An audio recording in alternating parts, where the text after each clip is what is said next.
Hey, welcome to Widow Too Soon. This is Mark Massaro. I'm here with my friend and co-host, Michelle Bader. What is going on, Michelle? I had a fabulous, fabulous Thanksgiving. I Nice. hosted and my friend, he came to visit. It was amazing. My friend in quotes, you can't see the quotes he's doing, but it's quotes.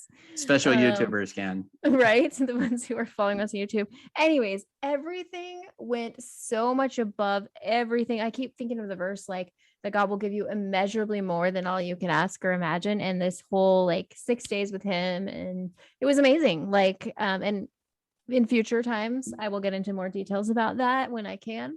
But it was just absolutely amazing. And my kids really enjoyed him and my family, and we got to do so many things. And I didn't really experience grief. It was just like this whole new experience of someone that I'm getting to know, to date. And it was great. So that was a little bit about my last week and my That's Thanksgiving. awesome. Yeah. How about you? How was Thanksgiving? How are What things a going? blessing. First of all, I'm super happy for you. That's Thank really, you. really cool.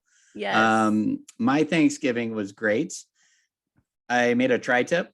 I was going to make Ooh, a nice prime job. rib. I know I don't do the turkey. I realized a few years ago that I'm like, I like turkey, but just not enough for how much work it is. Right. So I started switching to prime rib. Well, I was going to buy a prime rib, and it would have been $120 for a No. prime rib. Yeah. So I was like, nope, we're doing Eh, tri-tip. So my brother came over and we cooked and we had a really good time together. It was awesome. nice. Yeah, so that's not much super interesting at the moment, but today we have a very special treat for you guys. We have a Yes. guest, Kate Sladek. Did I say that right? I always No, Sladek. okay, Yeah. Sladek. Okay, I always question myself after I say it if I haven't said it in a few minutes. So, All right. how are you, Kate? I'm doing okay. I'm doing Good. okay. We Speaking of thank you for Thanksgiving, being here. Yeah, go thank ahead. Yes. you. Thank you. Thank you for you. having me. Like I said, when I reached out to you guys, I really appreciated your podcast on the dating and the intricacies and all of that. And I've been meaning to listen to you guys more often because I follow you, Michelle. And Oh, thanks. yeah, of course. And that was the first one that I've listened to. And Mhm. I was like thrilled to be able to identify with both of you Mhm. on like so many levels. So I just had to reach out to you and thank you. Oh, Wow, well, that's amazing. What a gift. I don't know why you yeah. don't follow me, but whatever. No, I'm just kidding. I'm just teasing you. You're not cool Tomorrow, I'll like get me. to that tomorrow, Mark. I'll get a friend request soon, I'm sure. No, I'm just kidding. You know why, Mark? It's because you don't do dances on TikTok. You don't do the That stuff that that might I be do, it. right? That might Like be it. That once could you be. start like dancing on TikTok and then you posted to Instagram and you posted all the places, then people follow you. So Yeah, I'm sure I'll start blowing up the day that boom. happens. Yeah, that's right. Anyways. So yeah, moving right along. So Kate has a very powerful story that we've been blessed enough that she shared with us, and she is ready and willing to share it with you guys, and we're really grateful for that, Kate. So thank you. Yeah, do you want to just kind of start off and tell us your story? Maybe, you know, how you guys met and what you guys have been through together, and then your journey. Sure. Yeah, definitely. So my husband Brian and I met when we were 14. We were freshmen in high school here in the Chicago southwest suburbs, and we immediately had that chemistry that like young teenagers do, you know. And we like dated one summer, and I broke up with him on vacation in my parents' RV with like the big honking phone that you, right. You know? Yeah, back in the day. Can't believe I'm saying that. That's hilarious. Yes, it was. It truly was. And then we were just really good friends all throughout high school, throughout college. He came to visit me when I went to Colorado State, and he went to Florida. But there was always more there, you know. And we finally reached a point where actually a few years later, he was living in San Diego. And I was living in Florida, where we finally, like, I didn't have a boyfriend, he didn't have a girlfriend, and it was like, hey, let's do this, let's try this, you know. But before that, we really did go through I went with him as a friend through his first diagnosis of non-Hodgkin's lymphoma. He had diffuse large B cell non-Hodgkin's lymphoma that he was diagnosed as a 19-year-old when he was away at college. So it presented as a large grapefruit-sized mass under his collarbone. And one of his friends said, "Bud, let's go get this checked out. Come on." They were working out, very big into working out all the time. And so he did, and pretty much immediately came home to Chicago, in this medical hub that we live in. And he had treatment and went to school through treatment, and then wanted to forget cancer. Understandably, as like a 23-year-old kid, So he moved to San Diego to try life out west, and was super into music and surfing. And like I said, all this time we remained really good friends, and always got together when we were home in Chicago visiting our families, on breaks and summers and stuff like that. So we always remained really close. And then, like I said, a few years later, he ended up moving to Florida for me. I was working at the zoo in Tampa at the time, and we ended up getting married here in Chicago a few years later, so like 2007-ish. And timing wise, his second diagnosis of non-Hodgkin's lymphoma came exactly 10 years, almost to the day of his first diagnosis. So we had just moved home. We were living with my parents here in the burbs and looking for a place in the city. And we moved home because I got a great job offer at Brookfield Zoo here in Chicago. And I'm a veterinary technician and super passionate about my career. And he ended up getting a job also in the city at Goldman Sachs. And 3 months in, we thought, again, from working out, we thought that he had hernias, and they turned out to be inguinal lymph nodes. So that was, like I said, his second diagnosis exactly 10 years later. And they called it a durable remission, and seemed to pat themselves on the back that he had a durable remission, which always kind of bugged us, that it even reared its ugly head again, of course, because we were hoping that, of course, that he wouldn't be diagnosed and that this would be all out of the way and not in our, not in our future. And he went through treatment again. He had a second stem cell transplant at Rush. And we ended up from there, after treatment, moving to the city and really just trying to enjoy life. But he had a really hard time coping.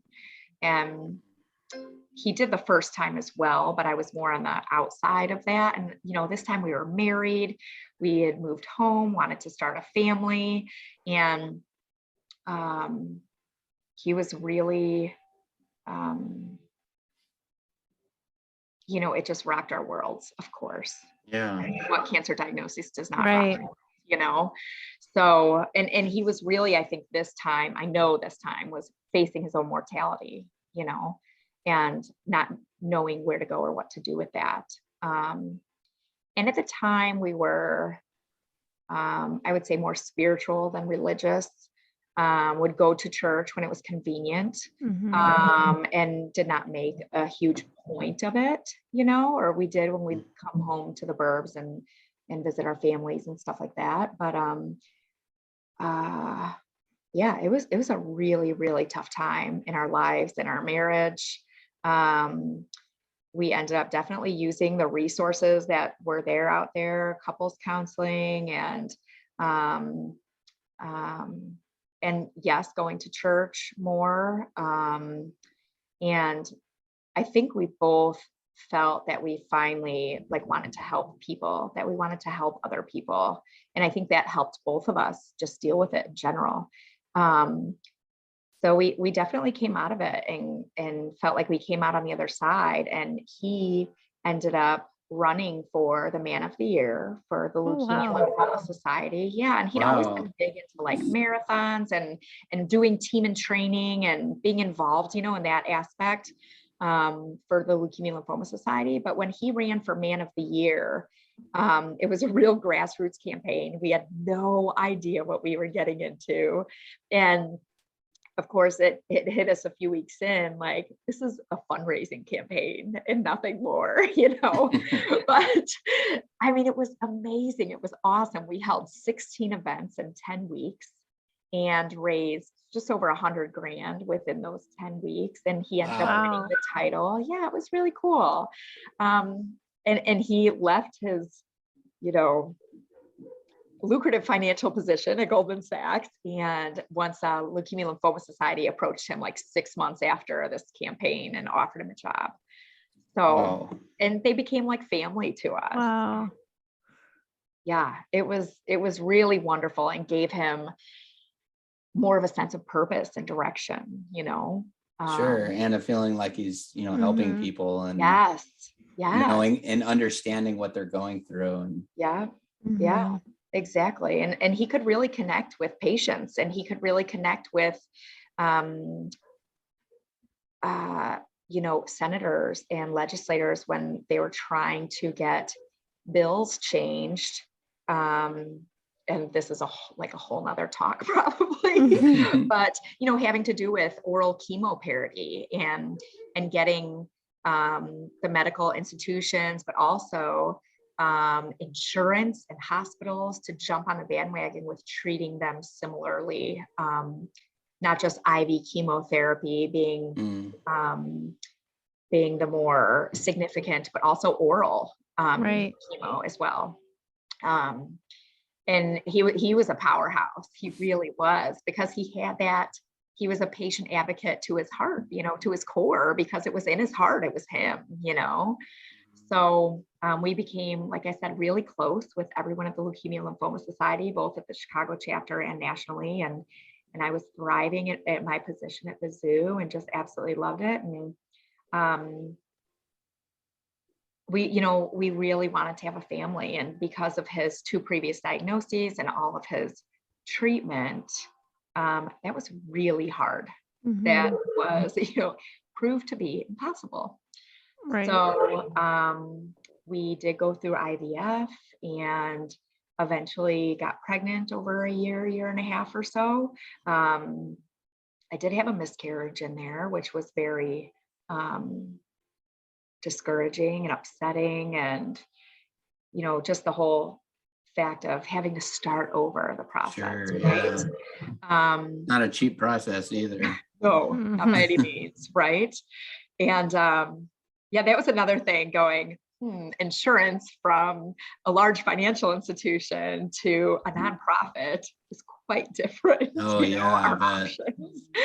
But, you know, we prayed about it like crazy, and we made it happen with, you know, love and support from, you know, our parents and our community and friends. And it's just something that we got through, you know, and ended up with these beautiful twins. We had a boy and a girl in February of 2014, Avery and Vivian.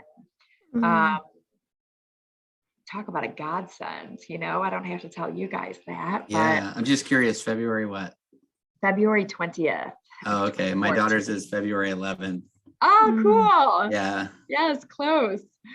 Yeah, they just, I feel like we never, at the time, you know, you're exhausted, right? Yeah. You're like, holy cow, twins. And they prompted us to then, you know, we were in our 3 flat in the city we lasted about a year before moving to the suburbs and like wanting grass and not having to, you know, go up and down stairwells with 2 car seats and all that stuff, you know.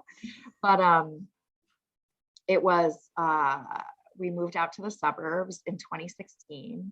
And within months, he was diagnosed with his 3rd bout of non-Hodgkin's lymphoma. Wow. So this time the presentation was quite different, but we both were on like heightened awareness. I mean, we just knew something was so very wrong.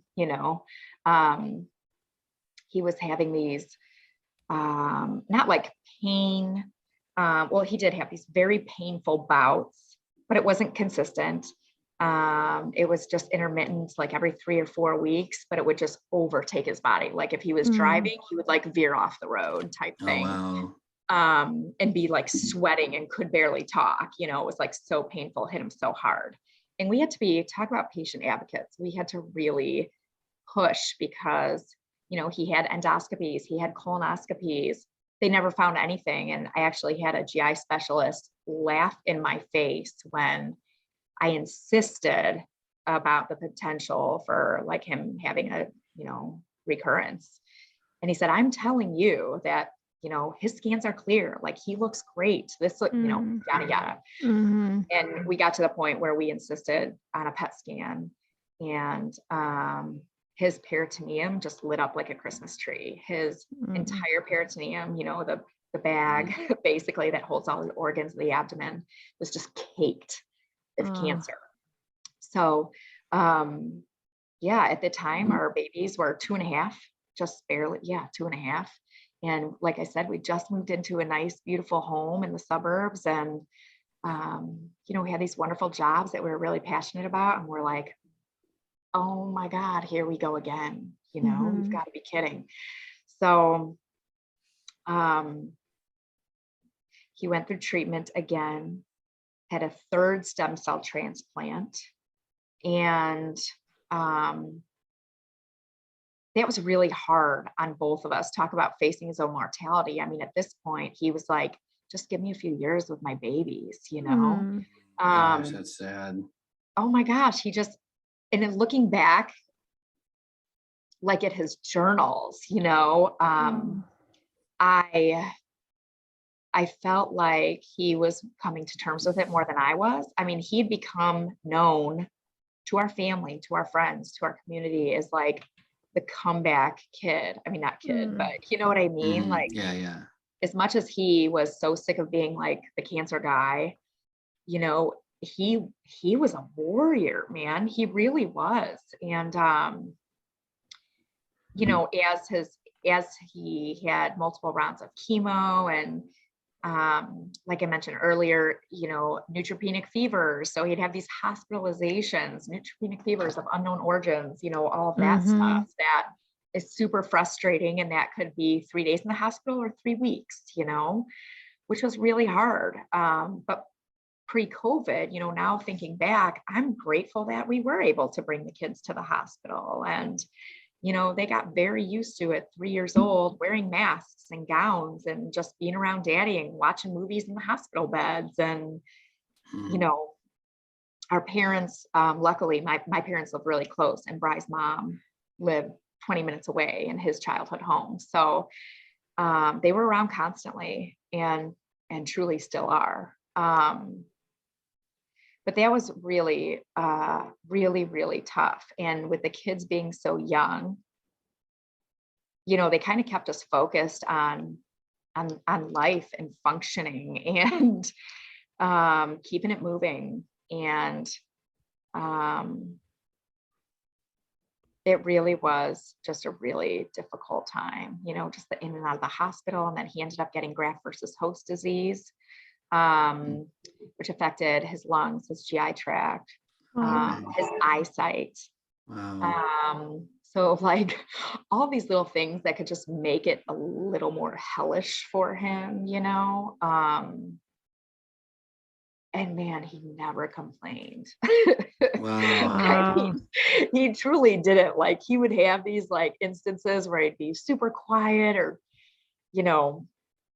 needing alone time. He was definitely an introvert. He was definitely a private person. I'm definitely more of an extrovert, and kind of like what you see is what you get. My heart's on my sleeve. And but we complemented each other well, I like to think. Yeah. But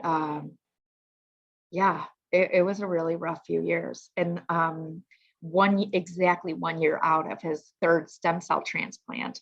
So the first 2 were his own cells because they were considered healthy cells. and there was no evidence of cancer, of course. And so those were autologous stem cell transplants. The third one was 28-year-old nursing student from Germany. Wow. And everything looked amazing, like I said, until just about like that 1 year mark, when he was diagnosed with his fourth blood cancer called myelodysplastic syndrome, which is a precursor to AML, or acute myeloid leukemia, which there is no cure for. You know, they say like, you're lucky if you have 5 years. And he really didn't even get that. They were kind of able to hold it at bay, and then it'd be like time to start chemo again, and then hold it at bay and like lay off chemo and then start chemo again. And he would always say, I almost wish I could just be in chemo all the time, because you're not worrying, you know, because you have this medical plan of action, right? And you're doing everything you can towards it. And when he wasn't in chemo, it's like, that's when the thoughts crept in, you know, and the worry and the concern and, you know, yeah, the hands-off approach wasn't always great mentally, or the watch and wait, I guess, which I understand. I understood at the time, you know, but we were just thrilled that he didn't have to be in chemo. So he did have these bouts where he was in and out of the hospital for quite some time, and where the kids would come visit, or I always felt this push and this pull, and I always felt totally torn between being with the kids or being with Bri. And I always wanted to be with him in the hospital. I just did. And as his caregiver, I mean, and with, I think with my veterinary medical background, you know, there were several times that I caught things that the hospital didn't catch. So that was always in the back of my mind. You know, he was septic more than a handful of times. That wasn't all. And I mean, people die from sepsis once. I think he was septic like 5 times. Whoa. Wow. 6 times over the last. What was that from? Life. I mean, they could never really pinpoint it, but being someone is immunocompromised and who has a port, right? That's being accessed for chemo, for fluids, for blood products, you know, platelets or red blood cells. You could Yes. And there were times that, you know, this one time in the hospital, I'll never forget, I'm saying, you know, can we give it a break? Too many pokes, you're done. You know, put in a PICC line elsewhere, or try again later, you know, like you're done. And they were like, we're going to get this. We're going to get this. Guess what? 3 days later, he was septic. And I'm like, I called it, you know, just like that was always at the back of my mind too, because I felt like I knew his body best. We always were, we comforted each other. We were calm with each other. You know, he always wanted me there. I always wanted to be there. But then being with him and not with the twins, as they're so little, you know, it was just heartbreaking, you know. And it was during his last, like, most horrific hospitalization. It was about 4 months long in the summer of 2019. He was hospitalized from beginning of April, again, neutropenic fevers. And I'll never forget that morning talking to him with the kids on the couch, like, you know, Zooming with him, or Duo or Facebook video, I think it was, that the nurse put oxygen on him. And I was like, what's going on?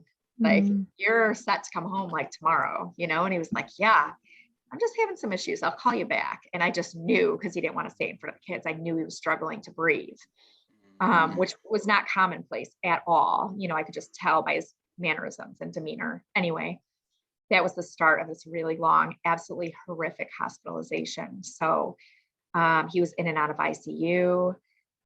His kidneys failed because they couldn't, I mean, they threw like everything in the kitchen sink at him, antibiotics wise, because he was septic. He did have pneumonia, and so his kidneys failed. So then he's on constant rate dialysis. And then, at that point, he wasn't septic, it was pneumonia. Anyway, you know, getting my order of happenings mixed up. Yeah, we know how that goes. Yes. I know, right? So yeah, summer 2019. He became septic after that. So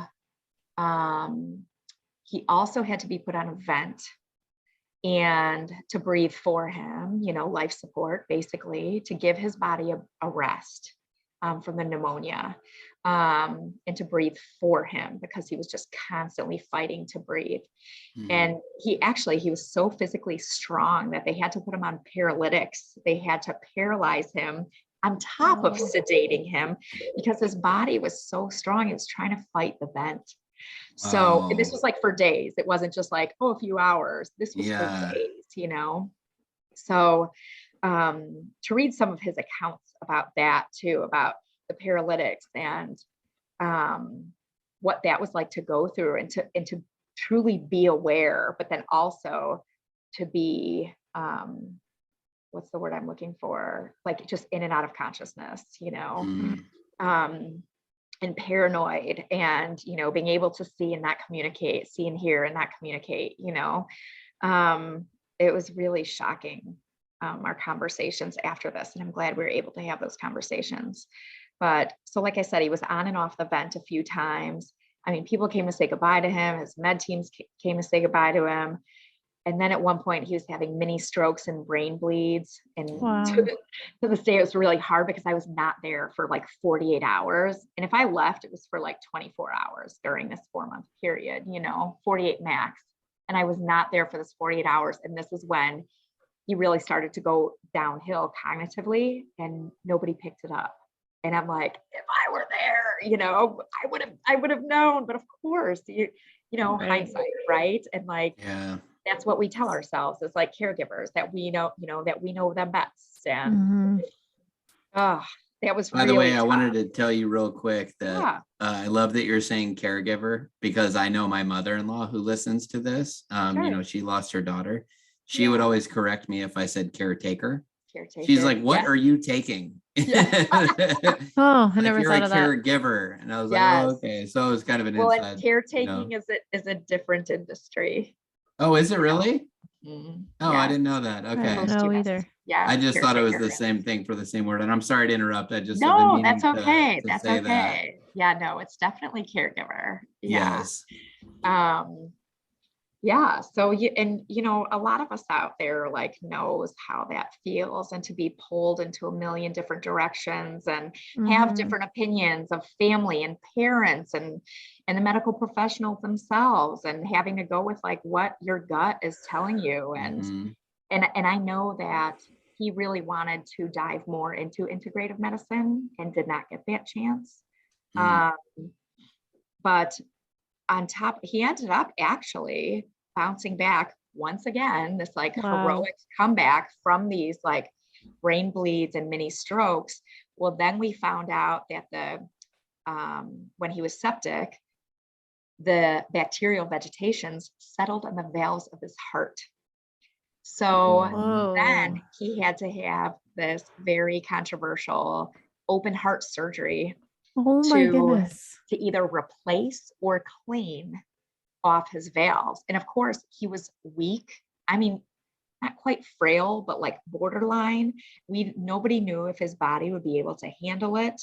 And I'm going, you've got to be kidding. The only system that has not been affected is his liver, like throughout all of this. Wow. So that too was really difficult to get the med teams. You have the cardiology unit, you have infectious disease, you have hematology oncology, you have the ICU team, the hospitalists, you have minimum. And then you have pulmonology, right? So there's just 5 teams that I'm naming off the top of my head that each have their hand in the pot, that each have their own, opinions on what should be said and done. And I was insistent. I got with their patient care service coordinators, and I was absolutely insistent on getting all of these people in the same room. I don't care. A lot of the, I won't say God complex, but like, a lot of surgeons and well-known infamous doctors do have a God complex. And I was really proud of us at the time that we were able to say, we need to have a meeting in his room with his parents, with all of you who are going to be involved. like this is his life. So Mhm. y'all need to be involved. And that was something that I later was told, holy cow, good job for standing your ground. That's never Mhm. happened. Like that's never happened that, these like certain whatever. So it turned out the surgery was an absolute success.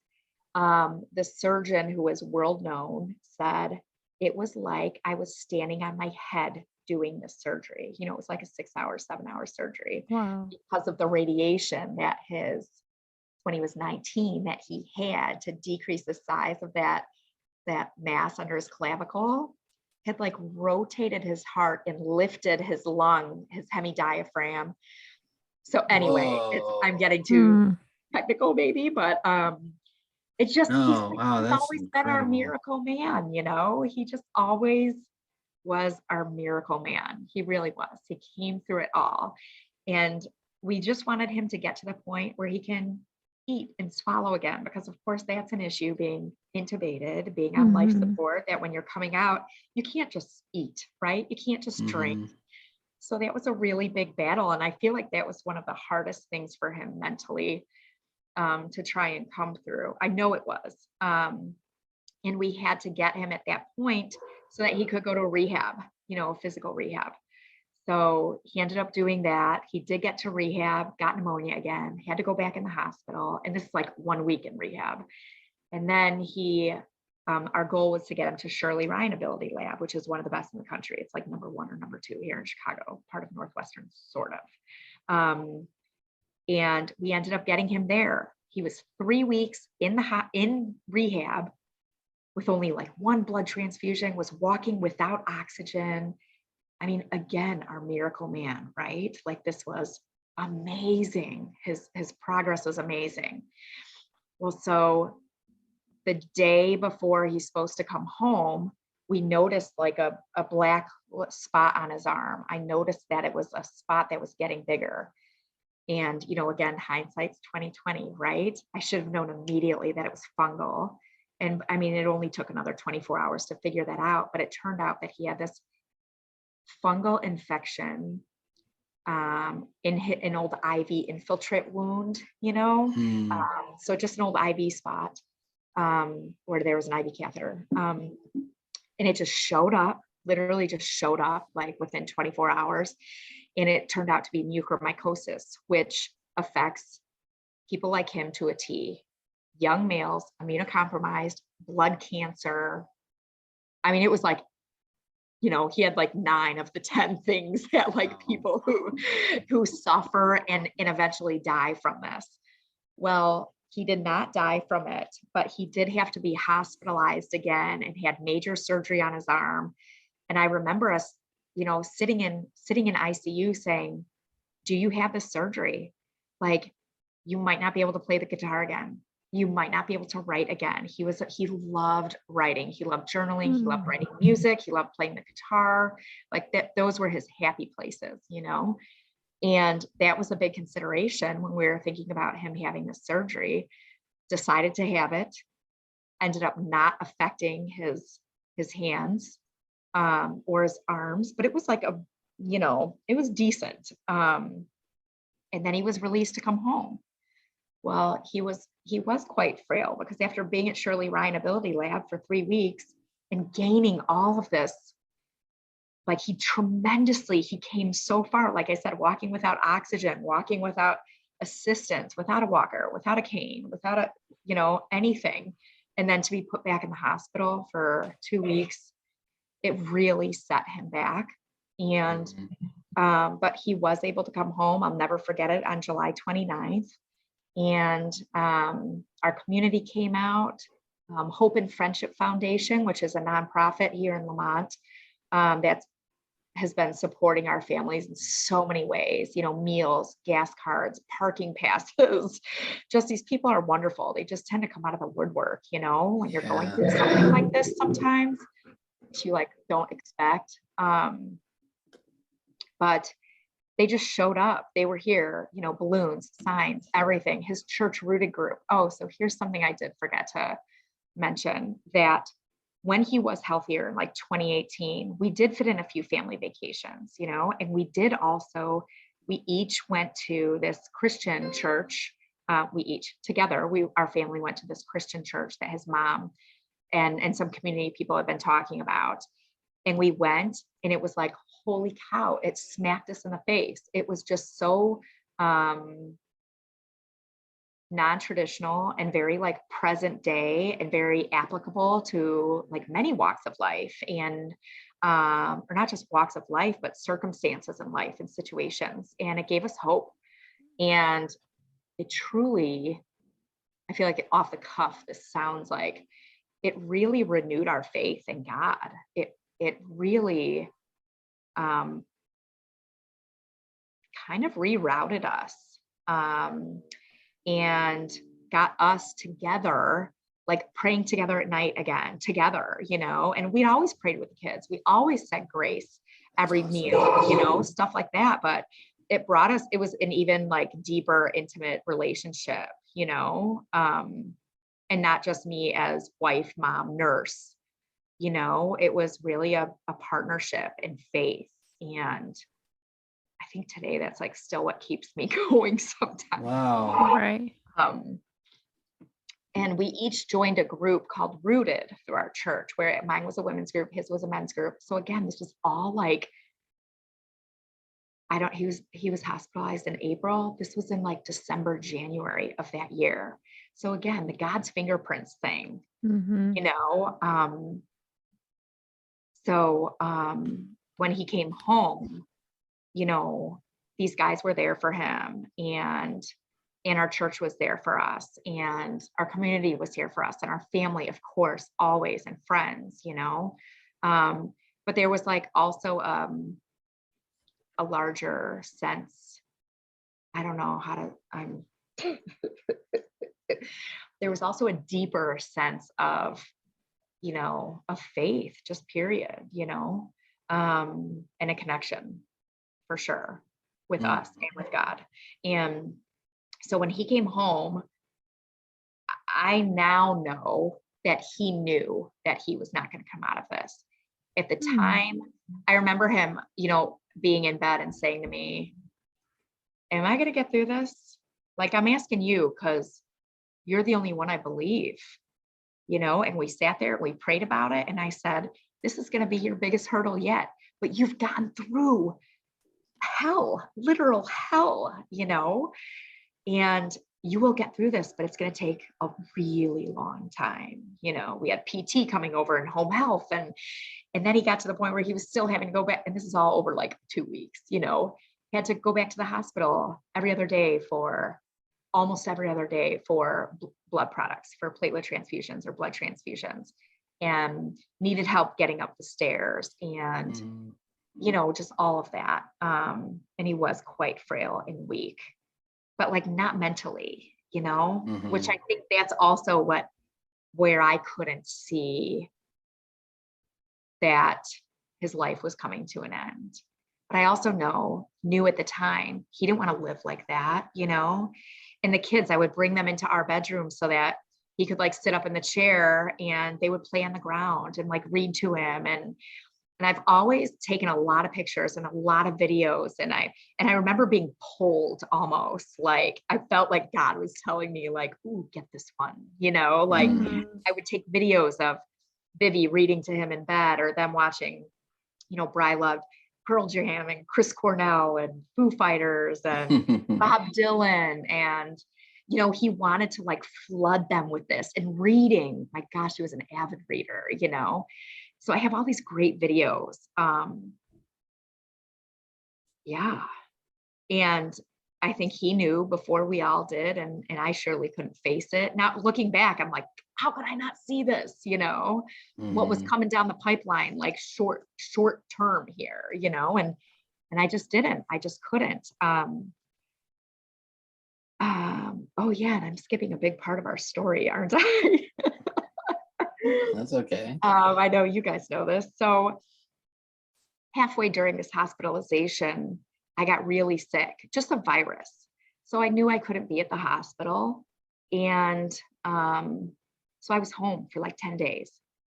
And his mom was at the hospital with him and extremely stressed. And he was stressed not having me there. And, we're all so stressed. And here I am sick, taking care of the kids here at home. And it was during like one late night. I'm such a night owl. It was during one late night of doing laundry. And I thought, haven't done a self-breast exam in a while, like maybe I should pay attention to myself for, half a second here.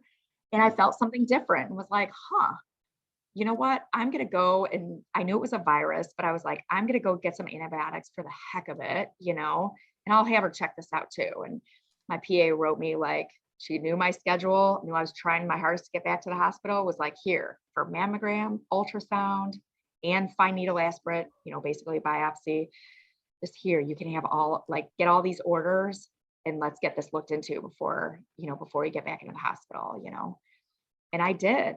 And I knew. So tune in next week if you want to hear the conclusion of Kate's amazing inspirational story. Thanks so much for joining us this week. We really appreciate all that you do in being our listeners. If you would like to be a guest on the podcast, please reach out to us at widowedtoosoonm@gmail.com. You can also reach out to us on Instagram, widowedtoosoon_. If you like this episode, we'd love it if you get a little bing, 5 stars on Apple Podcast or wherever you listen. So thanks again for joining us, and we'll see you next week with the conclusion of this episode. Thank you.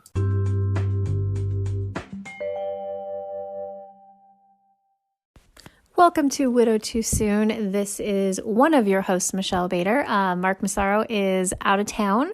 He'll be back next week on our next episode. So welcome today to the conclusion of Widowed by Cancer with Kate Sladek. As you guys saw in the last episode, very amazing, her story of faith, all that she has been through.